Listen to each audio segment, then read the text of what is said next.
Brother Art Borland, Grand Master of Ancient Free and Accepted Masons of Oregon. Please welcome him. Thank you, Ron. Do we have a clicker? No, I'll go operate it for you. You can either put that in there or... Good. Brethren, thank you for coming again today. The classes we have set up today primarily are geared around teaching officers or brethren who want to become officers how to run a lodge. And one of the most important things to remember is that running your lodge is running a business, because your lodge is a business. The Grand Lodge and your lodges are incorporated. You have tax ID numbers with the state and the federal government. And you have to, by law, just like any corporation, file tax papers and file reports, etc. You are a business. So today we're going to have a brief talk about your business, your lodge, and the fact that it is a business. If you take a look at a corporation, it is run by a president who typically has a secretary and a treasurer who report to him, and they're in charge of the financial issues and all the minutes and the notes that need to be done. There's also several vice presidents of a corporation. In this case, we have a vice president of sales who's in charge of domestic and international sales. And we have a vice president of manufacturing who may be in charge of the factory as well as all of the engineering offices that go along with it.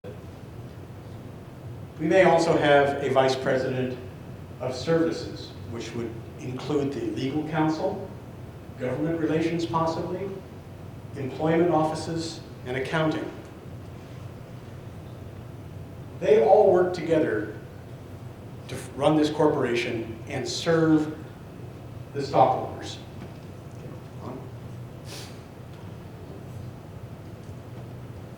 Okay, a lodge is very similar in structure to a corporation in that we have not a president, but we have a master of a lodge. We also have a treasurer and a secretary who are directly under the master, and he in turn manages them, as well as the senior warden and the junior warden who help run the lodge. Under them, you have a chaplain and a tiler, and a marshal and a historian, your deacons and your stewards. Very similar structure for getting things done as a corporation. But here we don't have shareholders that we're supporting. We have lodge members, because the master of a lodge, just like the president of a corporation, is responsible to those below him, and in this case, your lodge members. Okay, a corporation and a lodge have definite similarities. The first being, both have principal focus. Both have a leader, either a president or a master. They both have a group of responsible officers. They both have a dedicated support staff. And they both have fiduciary responsibility, which means that they are required by law to handle the money and the organization and the running of your business as if it was their own money. And they both have to report to their shareholders or members.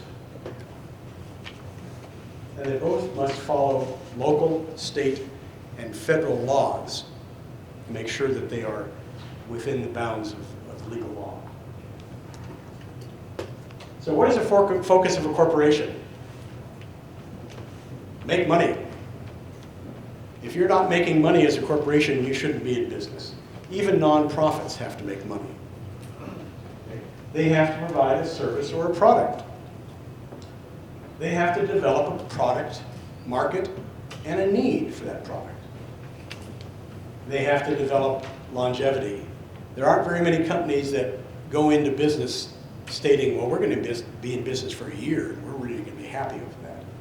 The effort that you put forward in putting a business together, a corporation, should last years. They need to be a good citizen. And we're seeing some corporations today that aren't doing that. And they're running into financial problems. Look at Wells Fargo Bank, for example. They have not been a good citizen, and now they're paying for it.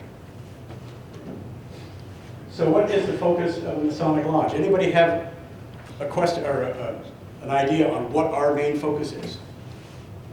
Bill? Make good men better. Make good men better. Good, all right. We are providing a service. And that's what the service is, making good men better. What else do we do? We have to make money.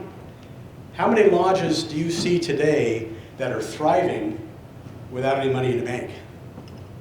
They have to have some money in the bank.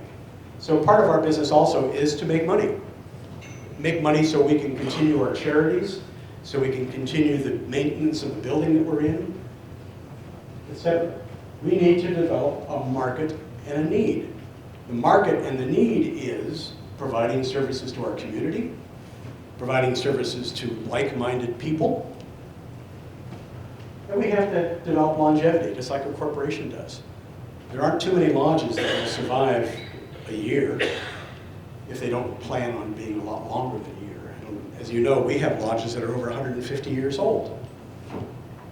They have to be good citizens, which means that they have to work with their community, within their community, and provide the services that the people in their community need. And that, one way of doing that is providing programs to the community, like Bikes for Books, Kindle for Books, scholarship programs, etc. Okay, corporations and Masonic lodges have a lot of similarities. We hold regular meetings. We have to keep minutes. We have to keep our financial records. And we have to report to our shareholders and members. We do that on a regular basis, yearly as a matter of fact. If you talk to your secretary and your treasurer, you'll find out that you have to provide forms to the IRS and to Grand Lodge on a yearly basis or a monthly basis. And you do have to follow state and local laws as well as the federal laws. And you have to file your tax returns.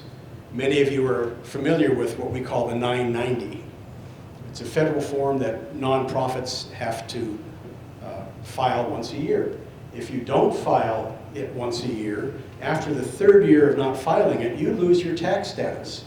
And everything you do is now taxable. And it takes a lot of work to get that back. So make sure you file your 990 forms. And you can be brought up on charges, both federally, in the state, and Masonically, if you don't do the work properly. So as a master, you preside over your lodge. As a master, you're responsible to see that federal, state, and local laws are obeyed,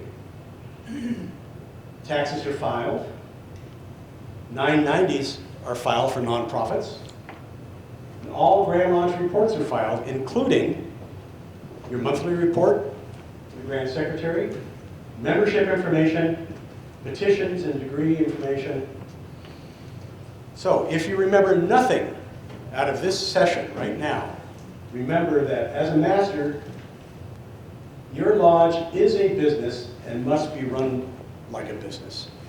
So when you have a stated meeting, don't come in, open lodge, read the minutes, pay the bills, go home, and think that's the end of your job.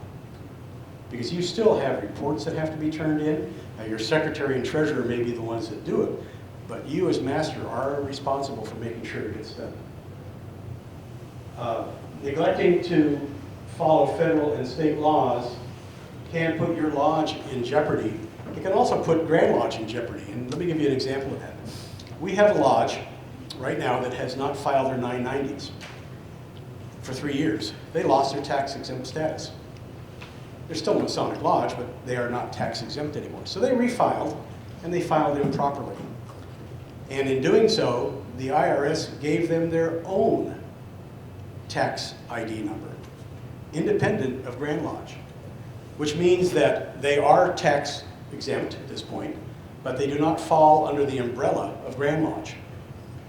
And that might sound fine. Who cares if they're under Grand Lodge? Well, we care. The reason being, if they do something wrong in the community, and the community sues them, they're going to turn around to us and say, oh, you're Grand Lodge, we're going to sue you because you have deep pockets. The problem is that they don't fall under our insurance umbrella. So therefore, they're not protected by us. However, the public doesn't know that, and they're going to sue us anyway, and we're going to have to pay to defend that court cost. So Grand Lodge is at jeopardy also if you do not keep your 990s up. And don't forget, your bylaws are the most important thing in your lodge, that and the code. You have to follow your bylaws, so make sure that you check them on a regular basis. And like a corporation, you are accountable to your stockholders and members. Make sure that everything that you do is brought up in lodge and voted on properly. And don't try to sneak something past your stockholders. Question? No, just stretching, I can't blame you. So, Masonic College, Blue Lodge training, and the secretary training are three of the ways that we help provide information to you as officers of your lodge on how best to run your lodge and stay out of trouble with Grand Lodge as well as state and federal governments. And that's it. Any questions on running a business, running your lodge as a business? Okay, Brother Ron, I turn it back to you. You want to say something about the calendar for just a minute? I can do that now. Yeah. I don't know how many of you have it, but back on the back table is a blue calendar, and I keep a copy with me. I have it marked up, and I follow my calendar daily. I can't tell you where I'm going to be tomorrow or next week without looking at my calendar. My wife says, we have a day off next week. I said, I don't know, let me go check the calendar.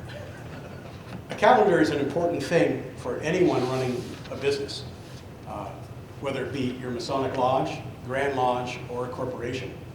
So you as a master of a lodge, you as a senior warden of a lodge should be sitting down right now filling out a calendar that runs from December 27th to December 27th.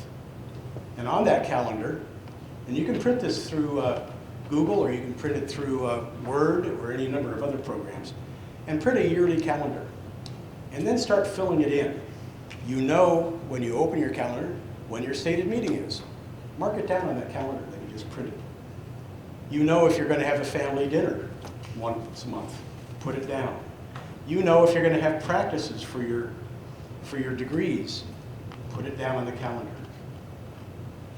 You know if you're going to have special events. You know if the Grand Master is going to come for an official visit. Put it down on the calendar. If you fill out your calendar as senior warden, by the time you become master, there's going to be no question as to what you have to do and where you have to be at any given time. So a calendar is a very important tool. Right Worshipful Miles McMillan is in the process of finalizing his calendar next year, or now, for next year, for 2017, 2018. And I imagine he found, like I did, it's a horrific effort to fill it in, to make sure that there are no conflicts. And when he starts his year next June, he will do what I did, and that is look at the calendar to find out where you have to be tomorrow, and you just live your calendar.